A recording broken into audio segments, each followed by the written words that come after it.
Florence Nightingale. Who is Florence Nightingale?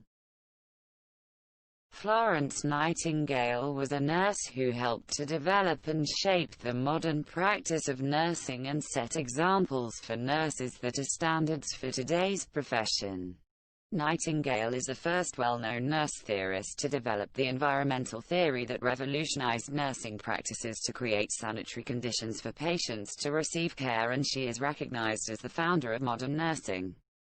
What is Florence Nightingale's theory in nursing?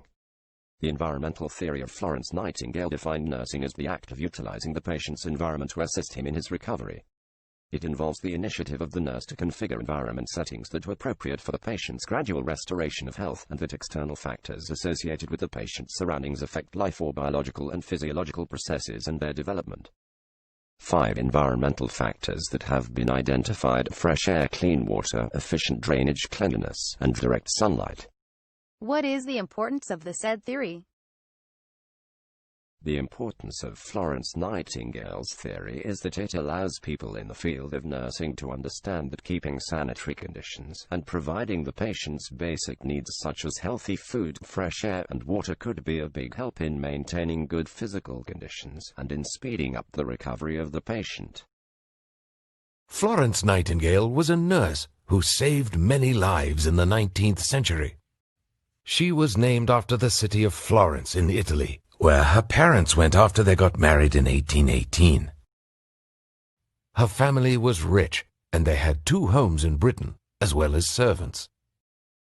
Florence was an unusual young woman for her time, because she didn't want to go to parties and get married. She wanted to be a nurse and help people. Her family didn't want her to become a nurse, because hospitals back then were dirty, horrible places. They were worried about her. In 1851, Florence went to Germany and learned all about nursing. It was hard work, but she loved it. In 1854, lots of British soldiers went to fight in the Crimean War. Army hospitals were filled with injured men, but there were no nurses, and many men died. Florence and a team of nurses went to help. Florence worked 20 hours a day to make the army hospital a cleaner and safer place. She brought the men fresh food, she cleaned the hospital beds, and she used clean bandages on the wounded soldiers. Soon,